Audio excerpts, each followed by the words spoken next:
Chicos, muy buenas tardes. Gracias por atender a la presentación de esta clase en línea o a través de esta presentación, pues con el fin de no atrasarnos más en la temática que tenemos, ¿no? Porque ya llevamos varias suspensiones. La recomendación que les hago es que a través de la presentación ustedes vayan anotando las dudas que les surjan o comentarios que tengan para poderlos ver el miércoles si ya se levanta esta suspensión de clases y podamos resolver algunas dudas que les hayan quedado, ¿de acuerdo? Pues vayan anotando sus dudas. Y bueno, el tema en el que nos quedamos fue justamente en la unidad 2, en el tema de herramientas de organización. Ya vimos los organigramas, entonces vamos a brincárnoslo rápidamente, pero dentro de este tema abarca las siguientes herramientas como se los comentaba: los organigramas, que ya los vimos, los manuales, los procedimientos, los diagramas de flujo, las formas o formatos y por último el análisis de puestos con su respectiva descripción y perfil de cada uno de los puestos.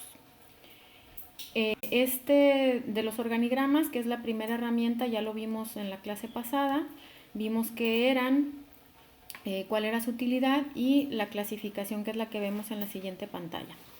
¿De acuerdo? Entonces nos lo vamos a brincar y nos vamos directamente a los manuales. Los manuales, ¿qué son? Bueno, es un documento que se tiene dentro de la empresa en el que se detalla toda la información de manera ordenada y sistemática de la empresa. Estos manuales muestran todas las relaciones que hay de autoridad entre los diferentes niveles jerárquicos de la empresa, las funciones que cada uno realiza, los niveles jerárquicos, así como las obligaciones que tiene cada uno de los puestos y cada uno de los departamentos. Los organigramas son de diferentes tipos.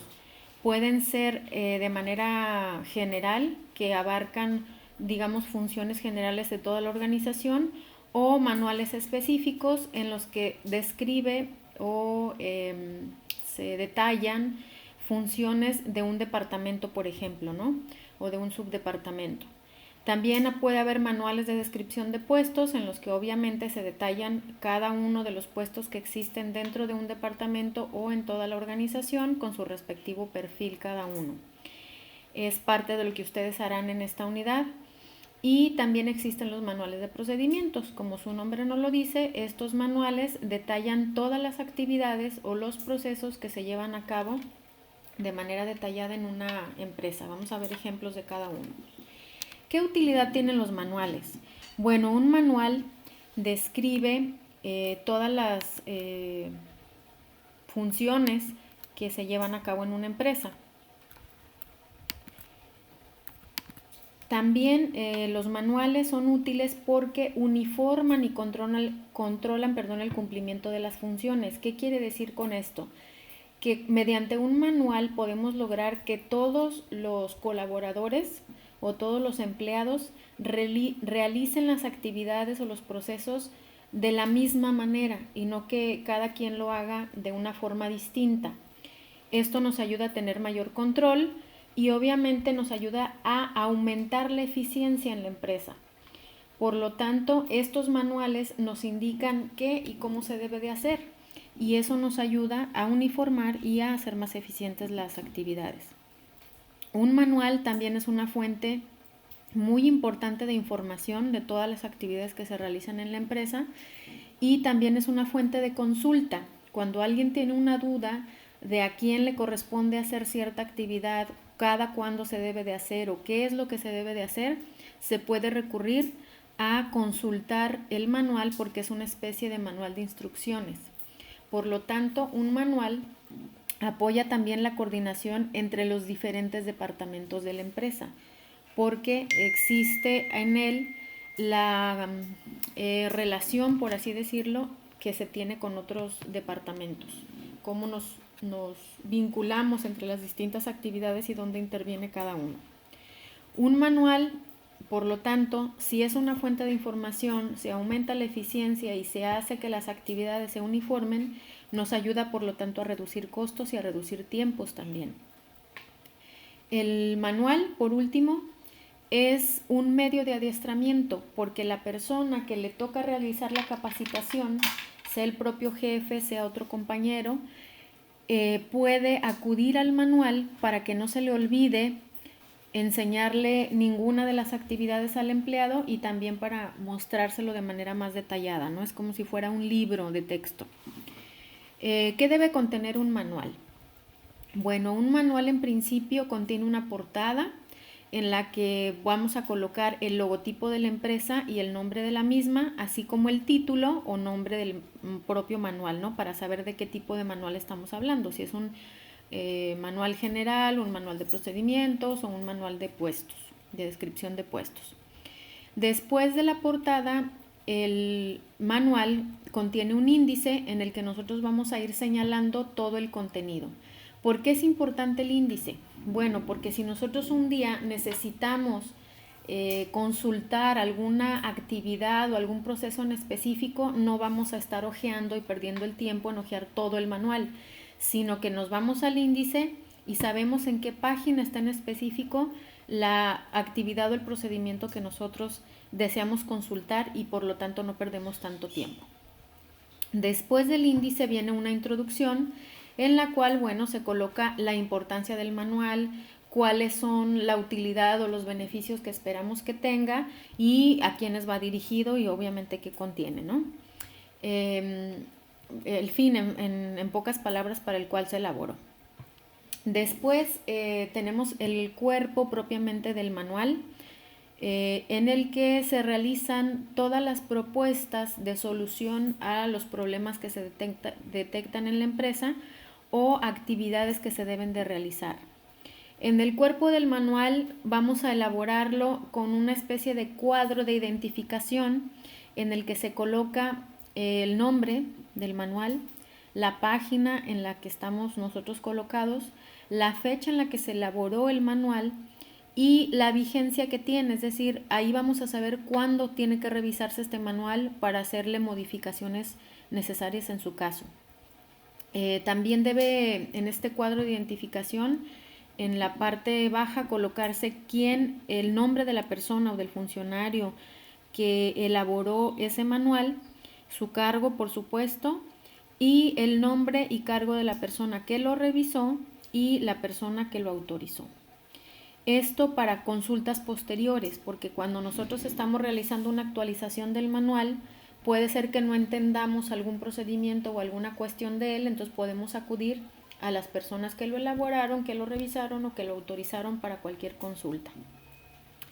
También un manual de procedimientos o manual de cualquier tipo en una organización contiene anexos que son documentos complementarios, por ejemplo, formatos o formas que debemos llenar en esos procedimientos para su consulta o inclusive diagramas de flujo. Finalmente, el manual también puede contener una especie de glosario en el que nosotros describimos cada uno de los términos que nos pueden ayudar a entender de mejor manera el contenido del manual, explicando pues qué significan los conceptos, ¿no? En el caso de un manual, por ejemplo, de cocina, podríamos nosotros, si mencionamos palabras como escamochar, levantar muertos, etcétera, que para otras personas pudieran ser términos raros y no están familiarizados con el lenguaje propio de una cocina, ahí se podrían explicar para que cualquier persona lo pueda consultar y pueda entender perfectamente estos términos. ¿De acuerdo? Esos son, en pocas palabras, los manuales. También pueden contener una simbología en el caso de que se contengan para describir el manual. Si hay algún símbolo, por ejemplo, de químicos, cualquier aparato que se pueda utilizar, aquí también se puede describir qué significa cada símbolo. Aquí tenemos algunos ejemplos de manuales de procedimientos, que es la siguiente herramienta. Los procedimientos establecen el orden cronológico y la secuencia de las actividades para poder realizar un trabajo que es repetitivo, es decir, que se realiza con actividades que son las mismas todos los días, es decir, que no cambian. Por lo tanto, un manual de procedimientos será más claro si se representa de forma gráfica, es decir, utilizando diagramas de flujo, que es parte de lo que ustedes van a agregar a su proyecto. Los procedimientos generalmente se establecen a nivel operativo. Estos no son muy usuales utilizarlos a nivel jerárquico medio o nivel jerárquico alto, porque la principal función de estos niveles es la toma de decisiones, y la toma de decisiones dependerá pues de infinidad de situaciones que se presentan, o sea, no son, digamos, actividades repetitivas. Los procedimientos son útiles porque van determinando un orden lógico en el que se tienen que llevar a cabo las actividades. Por ejemplo, si ustedes van a elaborar un platillo, pues la primera actividad podría ser, por ejemplo, lavar y desinfectar frutas y verduras o carnes. Posteriormente, picarlas, cocerlas, etcétera, ¿no? No van a empezar primero guisando sin haber previamente lavado y desinfectado, ¿no? Entonces, establecen los procedimientos un orden lógico en el que se tienen que llevar a cabo las actividades. También son útiles porque promueven la eficiencia y la especialización en una actividad, que si recuerdan nos lo recomendaba Adam Smith, esa llevar a cabo al interior de las empresas la especialización, es decir, que en un puesto se hagan expertos en una actividad. También los procedimientos delimitan responsabilidades porque nos dicen a quién le toca realizar dichas actividades. Por lo tanto, evitan que se dupliquen esas actividades, es decir, que dos o más puestos crean que a ellos les toca, porque aquí está especificado de manera muy puntual. Un procedimiento también señala cómo y cuándo y quién debe ejecutar dichas actividades, estableciendo de manera puntual todo lo que tiene que ver con la realización de ese proceso. Los procedimientos son especialmente útiles para actividades que son repetitivas, como ya lo decíamos, pero deben de cumplir ciertos lineamientos, entre los cuales podemos mencionar que para poder llevar a cabo un procedimiento se requiere una capacitación previa, es decir, que mi jefe directo o algún compañero de trabajo me muestre cómo realizar dicha actividad y el manejo, por ejemplo, de maquinaria especializada, ¿no? Deben de ser accesibles y fáciles de interpretar, es decir, deben estar en un lenguaje que cualquiera pueda entender, y deben estar a la mano, eso se refiere a que estén accesibles. Un manual de procedimientos que esté guardado bajo llave es como como una especie de kit de primeros auxilios que está cerrado con llave o con candado y que cuando hay un accidente nadie lo puede utilizar. Es lo mismo en los manuales de procedimientos, deben estar a la mano de las personas que los pueden o los deberían de utilizar. Otro de los lineamientos para realizar los procedimientos es que deben de ser lo más gráfico posibles para que sean entendibles de mejor manera y no se tenga que leer tanto texto, porque por lo general los utilizamos cuando tenemos la urgencia de resolver algún problema.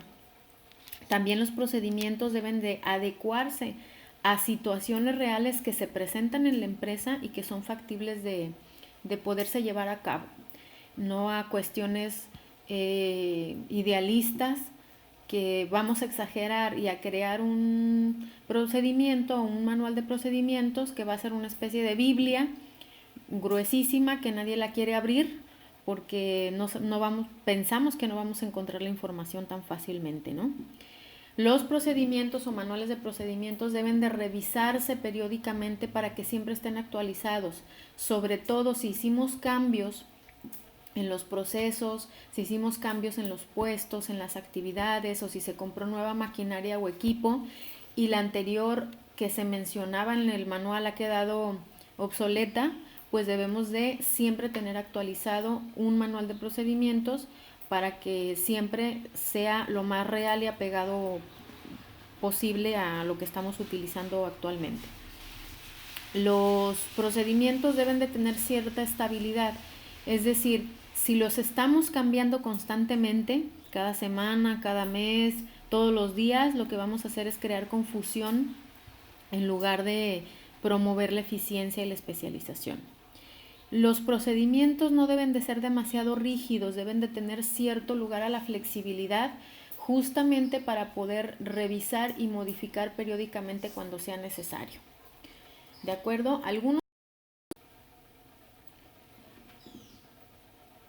Bien, a continuación vamos a ver algunos ejemplos de estos manuales que acabamos de explicar. En esta diapositiva vemos un ejemplo del manual organización, aquí, ¿no? En esta parte de aquí. Este manual, como vemos, tiene el cuadro de identificación del que hablábamos hace un momento. Del lado izquierdo, en esta parte, nosotros tenemos la identificación de la empresa. Me imagino que son las siglas o el logotipo de la empresa. En la parte del centro tenemos el nombre del manual. En el lado derecho tenemos la identificación del número de página en el que estamos. En este caso son página 7 de 24. Y el procedimiento que está explicando, dice procedimiento de requerimiento de materiales.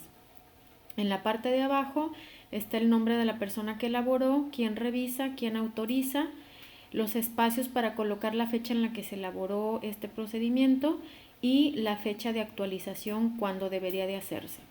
Ya lleno este procedimiento, lo podemos ver de la siguiente forma. Aquí en la parte del centro, que es el cuerpo del propio manual, nosotros vemos las actividades numeradas en la columna del lado izquierdo. En la siguiente columna vemos cómo se describe cada una de las actividades que se debe de realizar para poder llevar a cabo ese procedimiento de requerimiento de materiales. Después, en la siguiente columna vemos que se identifica el área responsable de realizar cada una de las actividades.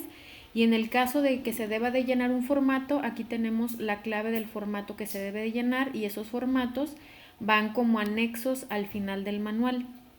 Aquí, por ejemplo, dice, actividad 1, requiere material elaborando una solicitud en original y copia, archiva la copia y envía el original al almacén. Departamento solicitante es quien hace esta actividad y debe de llenar este formato. Y luego la actividad 2 nos dice, recibe la solicitud, quien, el almacén, y recibe este formato. Y en el caso llena el formato número 2, que es revisar el registro y control del almacén en el caso de que haya disponible el material que están solicitando, y así continúan las actividades. Hay otro manual que les quiero mostrar, es el que yo elaboré cuando trabajaba en el Hotel Paradise Village. Este manual, también aquí está el cuadro de identificación con todo lo que mencionábamos. Vendría a ser la portada, por eso el logotipo está aquí. Y se llama Autorización de Políticas y Procedimientos del SPA. Y vienen las firmas de los funcionarios o los puestos que tienen que autorizar esto, ¿no? Con la fecha, etcétera, ¿no? Después les comentaba que tiene que ponerse un índice, y aquí viene el índice de todos esos procedimientos o políticas que se están describiendo en el manual y en la página en la que se contienen, para que nosotros podamos acceder a ellos de manera más rápida y encontrar lo que estamos buscando rápidamente. Aquí se describe, por ejemplo, la política de pago de comisiones a terapeutas y estilistas. Aquí se describe el objetivo, se muestra, y vienen los niveles en ese momento que se manejaban y qué porcentaje de comisión se les pagaba. En la siguiente hoja podemos ver cómo se describe la política de compensaciones, honorarios y comisiones al staff de spa. Se describe la política, qué objetivo, cómo se realiza el procedimiento para el cálculo de esas compensaciones o de esas comisiones que se pagaban al staff, y cómo se debía de llenar el reporte. A continuación tenemos también un manual de procedimientos en el que nosotros podemos... Aquí tenemos un ejemplo de un manual de procedimientos más operativo en el que se pueden realizar inclusive estos procedimientos con fotografías para que quede de manera más gráfica y más explicada. Esta es la portada, como ya veíamos todo lo que debe de llevar. Después tenemos el índice, ahí podemos perfectamente identificar el contenido y las páginas donde lo podemos encontrar. Este es un ejemplo de un estándar de apariencia y presentación. Ahí viene la política explicada, cómo se debe de presentar el personal con su uniforme. Parte del uniforme es el gafet, el calzado, etcétera. El cuidado personal de todos los colaboradores, cómo debía de ser, el color, las uñas, accesorios, etcétera, inclusive la expresión que debían de manejar para con los clientes. En este otro podemos ver un proceso para el manejo de quejas. En este caso ahí viene quién debe de atenderlos primero, cómo deben de escucharlo y una política para manejo de las quejas de los huéspedes que se expresa en esta parte y cómo manejar a un cliente que está bastante molesto o abusivo, un cliente abusivo, ¿no? Aquí venía todo esto referido para que el personal supiera de manera puntual cómo manejarlo. En este otro tenemos, por ejemplo, la etiqueta telefónica. Viene qué debemos de hacer al contestar una llamada, la fraseología, contestar en los 3 primeros timbridos, qué hacemos cuando dejamos una llamada en espera, si retomamos la llamada, si la vamos a transferir, cómo o qué datos debemos de tomar cuando la persona no se encuentra y le quieren dejar un mensaje, etcétera, ¿no? Inclusive huéspedes internos o compañeros de otras áreas también cómo se debe de contestar. Este es otro ejemplo de un procedimiento. Bueno, es el mismo de los estándares de apariencia y presentación que ya comentábamos, se repitió. Y estos son los que les comentaba en los que podemos manejar nosotros manuales con fotografías para que queden un poco más detallados y más gráficos y más entendibles.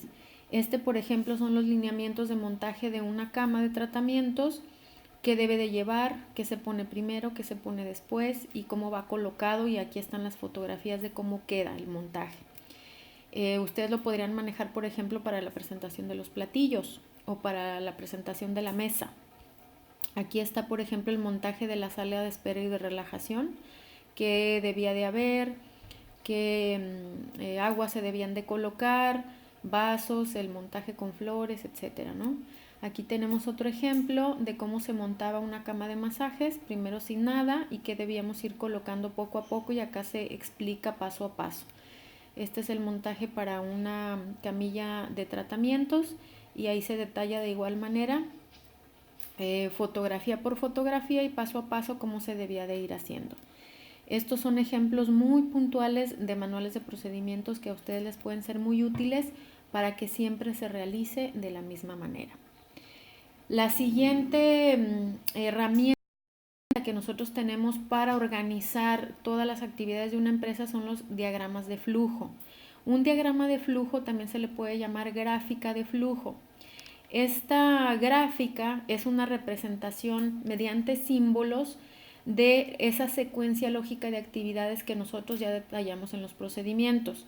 También se pueden incluir en estos diagramas de flujo documentos o formatos que se utilicen, archivos que se tienen que manejar de esos documentos y los puestos de trabajo que intervienen en un procedimiento. Un diagrama de flujo facilita entender qué actividad sigue de otra, es decir, cómo es el flujo de esas actividades, qué va primero y qué va después. Un diagrama de flujo no lo vamos a hacer nosotros de la manera pues que se nos antoje, sino que hay una simbología ya estandarizada que se utiliza para este tipo de gráficas. Esta simbología fue establecida por la ANSI, que es la American National Standard Institute, y la vamos a ver a continuación. Antes que esto, veamos cuál es la utilidad de un diagrama de flujo. Pues un diagrama de flujo lo que hace es registrar y transmitir sin distorsiones la información. En un diagrama de flujo establecemos de manera fija qué actividades van unas después de la otra sin dar lugar a interpretación o al famoso teléfono descompuesto de que cada quien lo entiende de una manera distinta y lo explica de una manera distinta.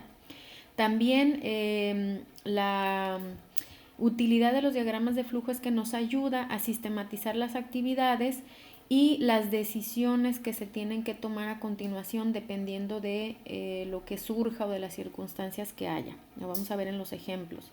Nos ayuda, igual que los manuales de procedimientos, a uniformar y a controlar las actividades. Nos evita que en el caso de los jefes o de los coordinadores, supervisores o gerentes, que los empleados de operativos nos estén constantemente consultando sobre las actividades que ellos tienen que realizar, porque al tener un diagrama de flujo que pueden ellos ver ahí en su pizarrón o en la pared, pues es muy fácil que sepan que sigue a continuación de una actividad sin que estén continuamente molestando a su jefe inmediato. También un diagrama de flujo nos ayuda a reducir atrasos porque no tienen que esperar a consultar a alguien los empleados operativos para continuar con sus actividades, sino que lo tienen ahí en el diagrama. Imagínense que uno de los gerentes o el jefe esté en una junta, en una reunión o haya salido a realizar alguna actividad al banco, lo que sea, y lo tengan que esperar para ver qué sigue, ¿no? Entonces, en esto nos ayudan bastante los diagramas de flujo. También los diagramas de flujo apoyan la inducción de empleados nuevos, la capacitación y el adiestramiento del personal, porque son documentos que podemos utilizar como manuales de instrucción. Aquí tenemos esa famosa simbología de la que les hablaba, que fue establecida por la ANSI para poder realizar diagramas de flujo de manera uniforme y que todo se entienda.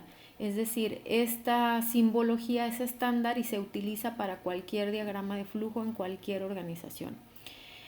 Aquí en esta tablita que ustedes pueden consultar para hacer el diagrama de flujo de su empresa que van a incluir en su proyecto final, estas son las figuras que nosotros podemos utilizar. No es que yo diga, bueno, a mí me gusta más un solecito, una nubecita, un corazoncito y yo lo voy a poner así. Pues no, se tiene que utilizar esta simbología estándar que ya manejó la ANSI. Un rectángulo con las puntas redondeadas, por ejemplo, nos señala el inicio o el fin de un procedimiento. Un rectángulo con las puntas o los ángulos cuadrados o en 90 grados nos indica una operación o una actividad relativa a un paso del procedimiento. Este otro nos indica cuando debemos de incluir un documento o el uso de algún formato. Un triángulo nos indica que debemos de archivar ese documento de manera permanente. Y un rombo nos indica una alternativa de decisión, es decir, si aceptamos o rechazamos alguna actividad en el procedimiento. Por ejemplo, si ya está firmado el documento de autorizado, lo archivamos, sí o no. Y cómo regresaríamos para obtener esa autorización, como ejemplo, ¿no? Un círculo es un conector de actividad donde nos enlaza a una hoja distinta donde se continúa el procedimiento, el diagrama de flujo, probablemente por otro departamento. Este otro símbolo, que es una especie de, pues de cuadro con una flecha hacia abajo, nos conecta o nos enlaza con una hoja distinta donde continúa no el procedimiento, sino donde continúa el mismo diagrama de flujo porque ya se nos acabó el espacio. Cualquiera de estas flechas, sea hacia abajo, hacia arriba, hacia la derecha o hacia la izquierda, nos indica hacia dónde se realizan las actividades y el sentido del movimiento de esas actividades. Una flecha curveada hacia arriba es un puente donde cruzamos líneas de comunicación. Estos que se parecen mucho a la figura que señala un documento, nos indica cuando un documento lleva original, lleva copia y lleva, por ejemplo, la clave del procedimiento del formato que debemos de utilizar. Un triángulo hacia abajo con una línea en la parte superior es que se archiva de manera temporal, no definitiva. En general, pues estas son las simbologías que se utiliza. Aquí tenemos los diferentes tipos de diagramas de flujo que se pueden realizar. En primer término tenemos el diagrama de flujo de tipo lineal o vertical, en el que las actividades, como su nombre no lo indica, se realizan de arriba hacia abajo y las áreas funcionales se van representando con símbolos, con los símbolos que veíamos anteriormente. También hay diagramas de bloque u horizontales en los que la secuencia de las actividades va de izquierda a derecha y las áreas se van representando en columnas. Estas actividades se representan con símbolos. A continuación tenemos un ejemplo. Aquí está igual, siempre llevará su cuadro de identificación con el nombre de la empresa, la página, nombre del procedimiento, fecha, etcétera, lo que ya habíamos visto. Y en la parte del centro está el diagrama de flujo. En este caso es una combinación. Cada columna sería un diagrama de flujo vertical y en su conjunto es un diagrama de flujo horizontal porque se van representando los diferentes departamentos que intervienen por columnas. Y aquí nos dice dónde inicia el procedimiento y cada una de las figuras que se utilizan para representar todas las actividades que se tienen.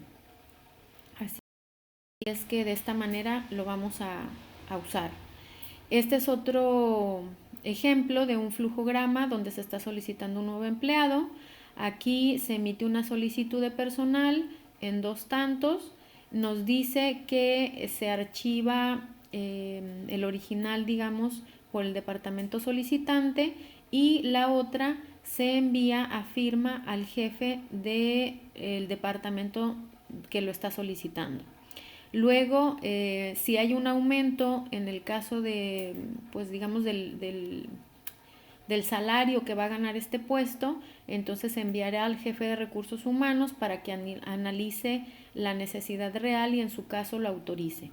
En caso de que no haya un aumento en su salario, se va a firma de la dirección para que lo autorice, se entrevista al solicitante, se hace la aplicación de técnicas de reclutamiento que la empresa tenga instauradas, se hace una prueba inicial al solicitante. Si aplica o pasa la prueba, pasará al procedimiento número 1, que en este caso nos conecta con este otro procedimiento, como veíamos en la simbología. Si no aplica, pues es simplemente rechazado. Entonces, si aplicó, aquí continúa el procedimiento, llena su ficha, se entrevista con el jefe del departamento, hace la aplicación de pruebas.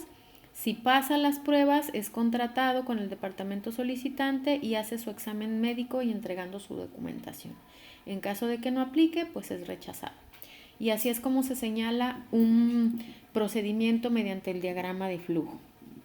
A continuación veremos otro de las herramientas de organización que son las formas o formatos.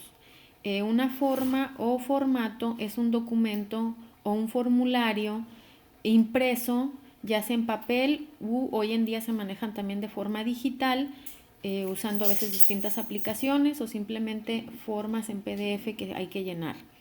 Estos formatos contienen información con espacios en blanco en los que vamos colocando datos variables, por ejemplo, nombres, materiales, cantidades, etcétera, ¿no? Es una forma en la que se documentan las actividades y se formalizan los compromisos, porque ahí queda establecida la fecha en la que yo solicité personal, en la que yo solicité material, en la que solicité materias primas, a quién se lo pedí, quién me lo recibió. Por eso establece compromisos y guarda evidencia de esas actividades que estamos realizando para poderle dar seguimiento puntual. ¿Qué ventajas tienen utilizar estas formas o formatos? Bueno, como ya decíamos, respalda la información, evita una comunicación informal, es decir, que yo le pedí de manera verbal que me surtiera una requisición de materiales o de materias primas y se le olvidó. Ahí está por escrito qué día se lo entregué, a qué horas, quién me lo recibió y por lo tanto evita conflictos entre el personal y evita pues fugas de responsabilidad y de información. También nos ayuda a disminuir retrasos porque tenemos mayor control de lo que tenemos que pedir, de lo que nos han solicitado en cada departamento y le podemos dar seguimiento y nos ayuda a homogeneizar o a uniformizar la comunicación entre los diferentes puestos, departamentos que tienen relación por sus actividades de trabajo. Sin embargo, también utilizar formatos o formas tiene ciertas desventajas, entre ellas que pues requerimos invertir tiempo para llenarlos. También si se utilizan en exceso puede propiciar que haya una burocratización al interior de la empresa porque nos retrasa las actividades, sobre todo si se requieren demasiadas firmas y autorizaciones. Las principales partes que debe de incluir un formato son el encabezado, en el que igual que en los anteriores debe de llevar el logotipo, el título de la forma o del formato, es decir, cómo se llama, la clave con la que lo vamos a identificar y el folio progresivo. Algunos van foliados, ¿sí? Para que no se pierda ninguna forma. Después en el cuerpo pues llevará los datos necesarios o requeridos para rellenar y al pie del formato llevará los nombres y firmas de las personas que van a entregar, aprobar, autorizar, etcétera, así como la fecha de llenado del formato, ¿no? Aquí está un ejemplo, es el el formato de instructivo de llenado para una orden de compra de materiales y aquí viene pues el nombre del departamento solicitante, la dirección, etcétera, la partida, la clave, la unidad de medida, la descripción del material que se está pidiendo, precio unitario, el total del precio, quién elaboró, quién aprobó o quién autorizó, etcétera, ¿no? Ese es un ejemplo de un formato de requisición de materiales. Y bueno, la última herramienta que tenemos de organización, que son de las que vamos a ver aquí, como les mencionaba, puede haber otras que mencionen los otros autores, pero nosotros estamos viendo las principales. El análisis de puestos. Bueno, el análisis de puestos es un cuestionario que se utiliza ya sea al principio, cuando vamos a realizar por primera vez nuestro manual de descripción de perfiles de puestos, para poder levantar la información necesaria para elaborar esa descripción de puestos. También podemos utilizar este cuestionario cuando vamos a hacer esa revisión de si todavía está actualizado los descripciones de puestos y se va a hacer una modificación en su caso. También podemos utilizar este cuestionario. Entonces, como les decía, recaba información sobre un puesto, cómo se llama el puesto o título, quién es el jefe inmediato, si tiene subordinados o no los tiene, se debe de mencionar puntualmente, es decir, si tiene subordinados, mencionan los nombres de los puestos que están a cargo de este otro, y si no los tiene, se debe de señalar no tiene, para que quede claro. Luego se detallan las funciones o actividades que se realizan en este puesto, qué requisitos se deben de cumplir para ocupar ese puesto, qué cualidades se requieren, estudios, conocimientos, edad, experiencia, qué habilidades, etcétera, y en algunos casos inclusive si hay preferencia para que sean ocupados esos puestos por personas del sexo femenino o sexo masculino o si es indistinto. Vamos a ver ejemplos, ¿no? En cualquier caso se debe de señalar. Los objetivos de un análisis de puestos es delimitar justamente las funciones y las responsabilidades que le corresponden a cada uno de los puestos dentro de la empresa, fundamentar los programas de entrenamiento y capacitación para que nos ayuden a darle un puntual seguimiento a cada persona que entra a trabajar a la empresa y por supuesto que nos ayuda a mejorar la selección de personal porque ahí nosotros vemos qué va a hacer la persona en ese puesto y cómo la necesitamos. Entonces es una ayuda también para el personal de recursos humanos o quienes hagan las labores de reclutamiento y selección. Un análisis de puestos nos informa de manera precisa qué actividades se realizarán dentro de cada puesto y nos identifica sus responsabilidades y qué habilidades y conocimientos se requieren para desempeñar ese puesto. Por último, el análisis de puestos nos permite identificar los niveles de desempeño del trabajador, es decir, nosotros cuando hacemos una evaluación de desempeño del personal, lo que hacemos es contrastar lo que dice su descripción de puestos contra lo que está haciendo en la realidad para ver qué tan eficiente o qué tan bien se está desempeñando esa persona en su puesto de trabajo. El análisis de puestos se realiza de la siguiente manera.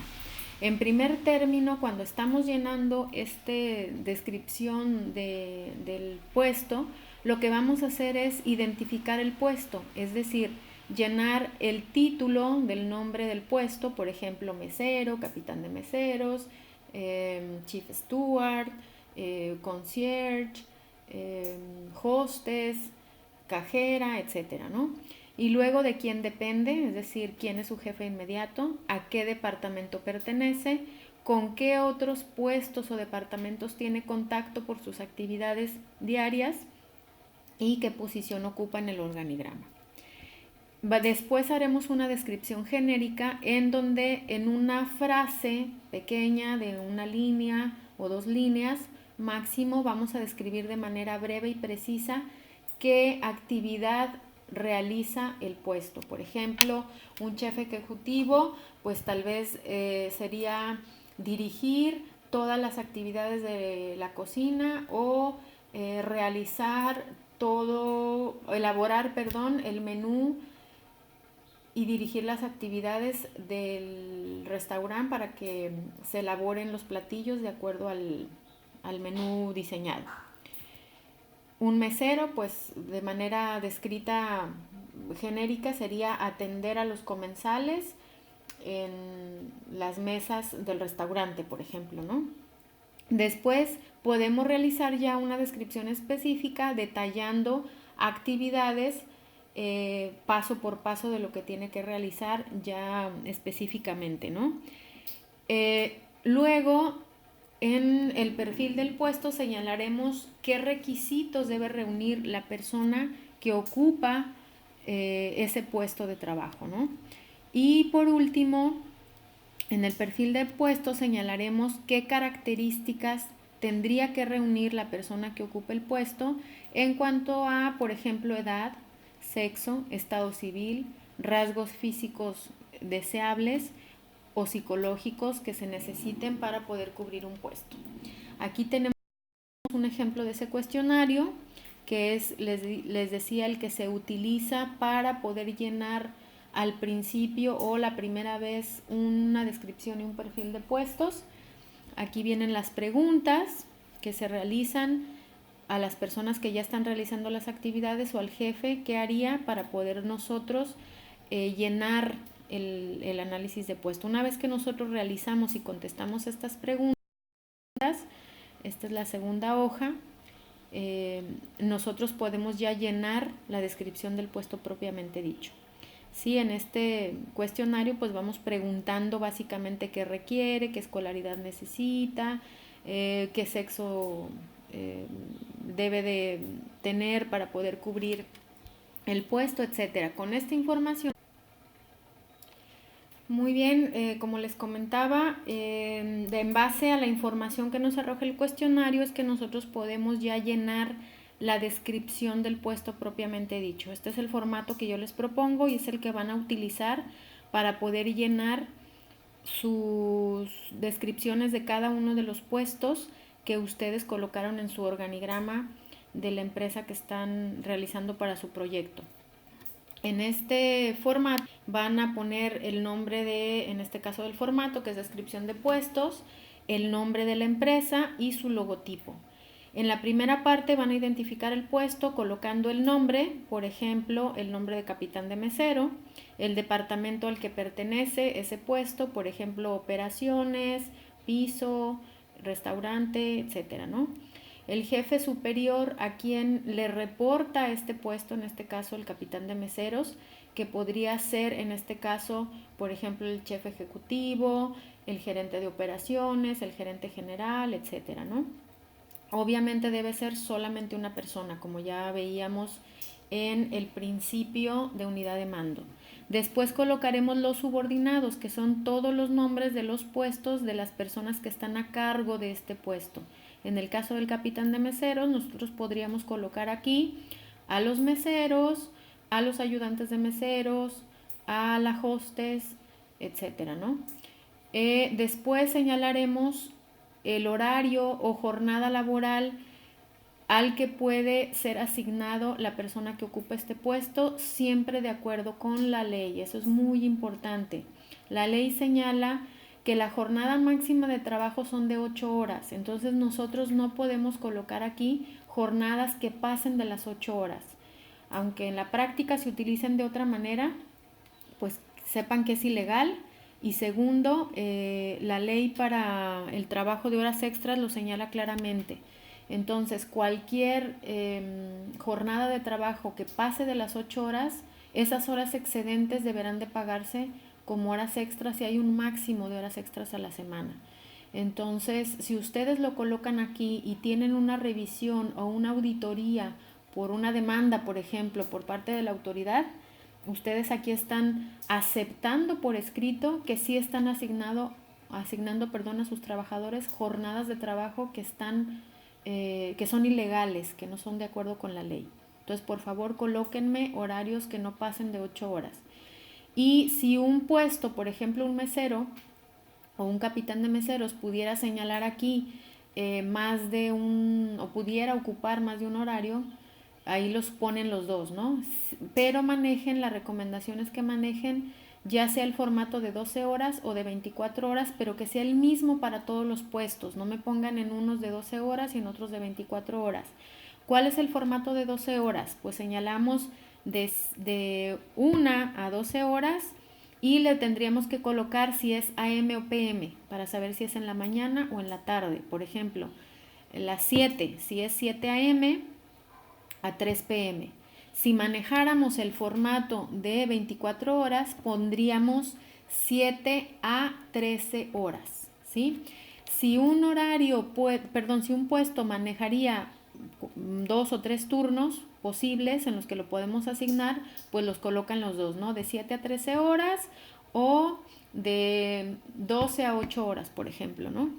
Entonces ahí los colocaríamos todos los horarios posibles.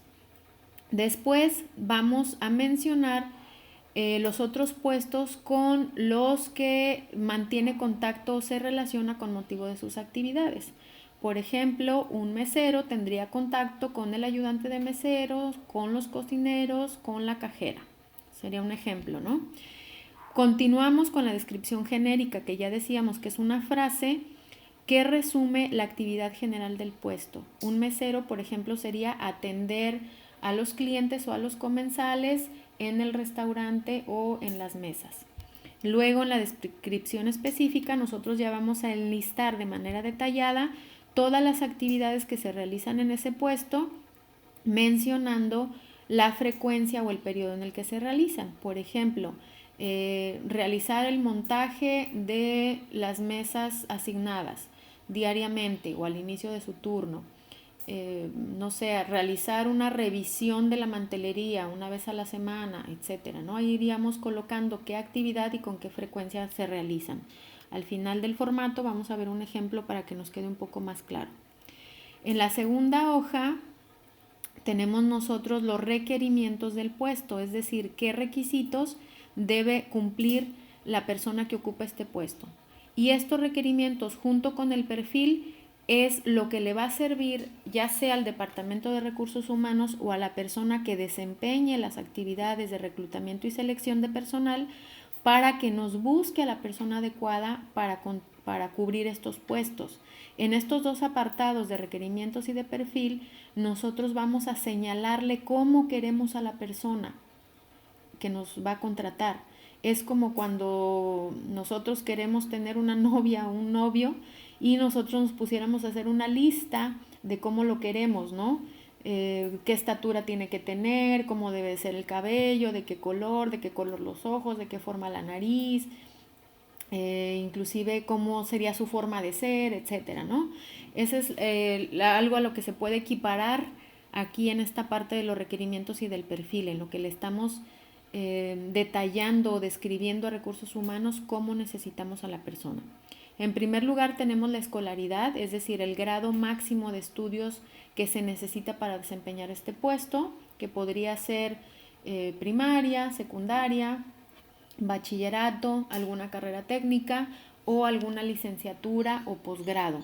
Y siempre deberíamos de decir aquí qué carrera se necesita. Por ejemplo, no podemos señalar únicamente licenciatura, porque un médico es licenciado, un arquitecto es licenciado, un ingeniero es licenciado, un contador es licenciado, un abogado es licenciado. Entonces deberíamos de decir licenciatura en tal carrera, ¿no? O sea, cuál es la carrera que se requiere para desempeñar el puesto. Después vamos a señalar si se requiere tiempo de experiencia para poder señalar este puesto o experiencia en algún puesto similar. pero debe de ser pues congruente con el puesto, ¿no? Por ejemplo, probablemente para un ayudante de cocina, un ayudante de mesero, un steward, nosotros no le solicitamos experiencia, entonces aquí le deberíamos de señalar específicamente no se requiere, no necesita o no aplica, cualquier frase o palabra que denote esto. Si le vamos a pedir experiencia, aquí debemos de señalar cuánto tiempo, 1 año, 3 años, 5 años. Obviamente para puestos de mayor responsabilidad, pues se requerirá mayor experiencia. Luego vamos a señalar si el puesto requiere que la persona domine algún o tenga cierto dominio sobre algún idioma. Por ejemplo, inglés, pero no nada más señalar el idioma, sino el porcentaje o nivel de dominio del mismo.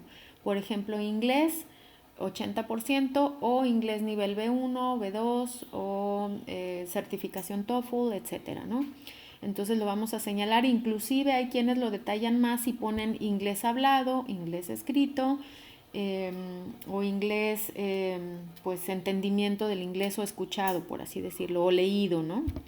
Entonces cualquier idioma que se requiera aquí se señala, pero siempre con el porcentaje de dominio que se requiere. Después colocaríamos o indicaríamos los requerimientos físicos importantes y necesarios para desempeñar un puesto. Por ejemplo, una persona que no pase de cierto peso, si se requiere alguna, por ejemplo, para las modelos, las hostes, si se requiere algún esfuerzo físico, perdón, no las modelos, perdón, esto va en el perfil del puesto, más bien sería, por ejemplo, aquí levantar bultos o cajas de hasta 15, 20 kilos de peso, transportar materiales de un lugar a otro de hasta tanto peso, levantar objetos pesados, cargar, empujar, etcétera, ¿no? En el esfuerzo mental señalaríamos actividades intelectuales o visuales que se requieren para desempeñar este puesto. Por ejemplo, toma de decisiones, tener o estar al contacto con la computadora o con maquinaria durante toda la jornada de trabajo, ¿no? En esfuerzo físico también podríamos señalar, por ejemplo, estar en constante movimiento durante toda su jornada de trabajo, permanecer parado por más de tantas horas en su jornada de trabajo, etcétera, ¿no? Después, por último, en el perfil de puesto señalaríamos las características que debe poseer la persona o el trabajador que ocupe el puesto. Primero está la edad, aquí debemos señalar la edad mínima y o máxima requerida. Por ejemplo, aquí sí les pediría nada más, igual que no me pongan cosas fuera de la ley, porque también están ustedes aceptando, en el caso de que pongan menos de 18 años, que están contratando a menores. Y si contratan de 16, pues tendrían que tener la documentación que la ley señala para poder contratar personas de 16 años, que en este caso son ciertos horarios. A un menor de 18 años, mayor de 16, no le puedes exigir una jornada completa porque se supone que debe de continuar estudiando y te debería de presentar su constancia de estudios y el permiso de sus padres firmado. Entonces, por favor, aquí si van a colocar 16 años, tengan en cuenta, si lo hacen ya en la realidad, que deben de tener esa documentación, y si no, coloquen de 18 años en adelante si no le van a pedir una edad máxima. Si le van a pedir una edad máxima, pueden poner de 18 a 25 años, de 18 a 35, de 18 a 40, etcétera, ¿no? Para puestos, igual que en la experiencia, la edad debe de ser congruente con el puesto. Si yo estoy pidiendo ciertos años de experiencia y coloco aquí 18 años, puede ser que la persona sea su primer empleo, entonces ¿cómo me va a cumplir esa experiencia? Entonces aquí sí deben de ser también congruentes, ¿no? Puestos que no requieran mucha experiencia, sí podemos colocar de 18 años. Puestos que requieran experiencia, probablemente un gerente general, un jefe ejecutivo, un capitán de meseros, etcétera. Yo le voy a pedir probablemente que sea de 25, que es cuando ya terminaron su carrera, o de 35 a 60 años, etcétera, ¿no? Aquí lo colocarán. Luego el sexo, en este caso sí requerimos que la persona sea mujer, hombre, o sea del sexo femenino o masculino, o si no importa debemos de utilizar una palabra que quede claro, por ejemplo, indistinto, no aplica, cualquiera, etcétera, ¿no?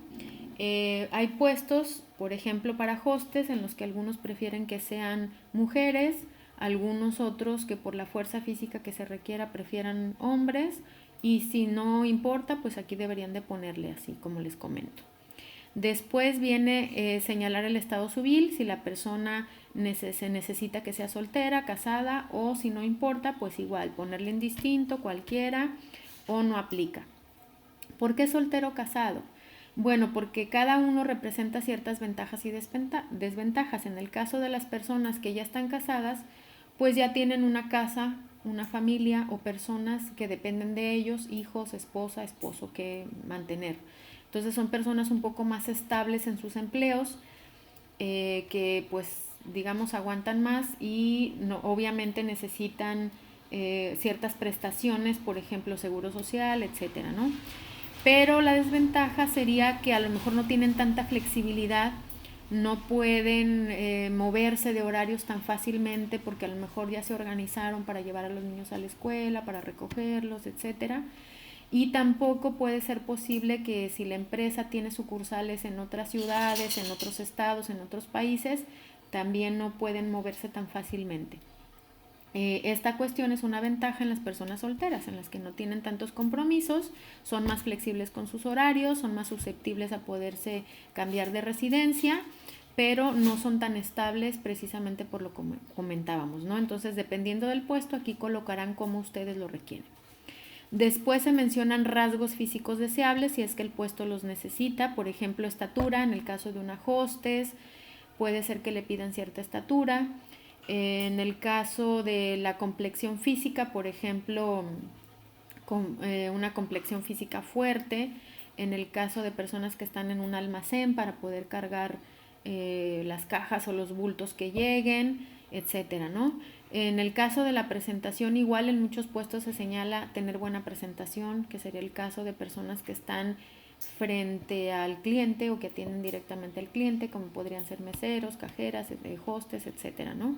Peso, por ejemplo, una persona que necesite cierta agilidad, pues puede ser que si tiene sobrepeso no pueda desempeñar adecuadamente sus actividades, y entonces aquí lo van a señalar. Si requieren que cubra ciertas características psicológicas o habilidades deseables, aquí lo señalarán. Por ejemplo, sociabilidad, liderazgo, que tenga sus 5 sentidos en óptimas condiciones. Estos 5 sentidos serían la vista, el oído, el olfato, el gusto y el tacto. Un cocinero, por ejemplo, pues tendrá que tener su gusto, probablemente el sentido de la vista y el sentido del olfato en óptimas condiciones para poder desempeñar su puesto. Un mesero, por ejemplo, requerirá también el sentido de la vista, el sentido del oído en óptimas condiciones. Alguien que no escucha correctamente, que es sordo, puede ser que no pueda desempeñarse adecuadamente en este puesto, ¿no? Entonces aquí deberán señalar todo ello. A continuación señalaríamos, y por último, características psicológicas o habilidades deseables. Ya lo comentábamos. También si necesita realizar toma de decisiones, no todas las personas pueden ser ágiles en la toma de decisiones. Si necesita habilidades de organización, trabajo en equipo, trabajar bajo presión, etcétera, también aquí lo van a señalar. Por último, como lo indicábamos en otros formatos o en otros manuales, se requerirá poner el nombre, el puesto y la firma de la persona que está elaborando la descripción de puestos, quién lo revisó, quién lo autorizó y la fecha en la que se realizó para poder nosotros saber cuándo fue la última revisión que se hizo y poder estar actualizando de manera puntual este formato.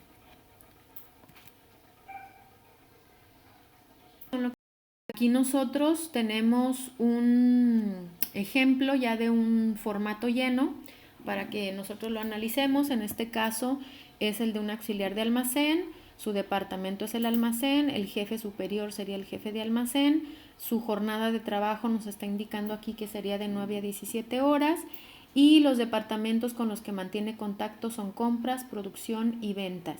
Aquí un señalamiento que quiero hacer es que van a mencionar departamentos si así lo señalaron en su organigrama. Si ustedes no están señalando departamentos, sino únicamente puestos, aquí me ponen los nombres de los puestos, es decir, debe de ser congruente su descripción de puestos con lo que ustedes están señalando en el organigrama.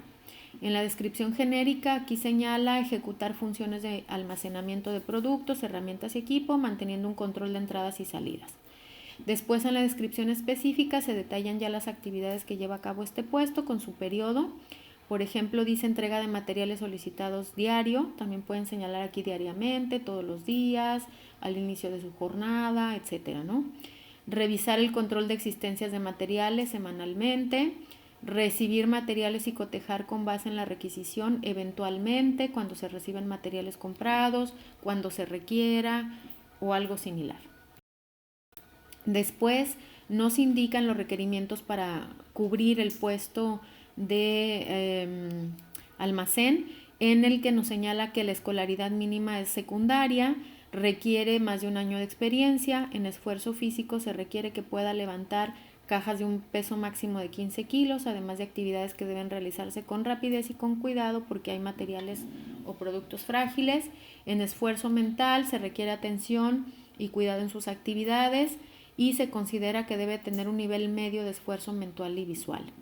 En el perfil del puesto nos señala que se requiere una persona mayor de 18 años y menor de 40, que sea del sexo masculino, de estado civil indistinto, de rasgos físicos deseables alto y fuerte, de características psicológicas deseables, tener los 5 sentidos en óptimas condiciones, ser sociable, responsable y tener iniciativa. Aquí nada más yo señalaría en fuerte o en alto ser un poco más específico. Sería más recomendable decir la estatura mínima requerida y en la fuerza física pues señalar lo que les comentaba, ¿no? Poder levantar cajas de tanto peso, poder permanecer parado por más de tantas horas, poder estar en constante movimiento tanto tiempo, etcétera, ¿no? Para ser un poco más específico.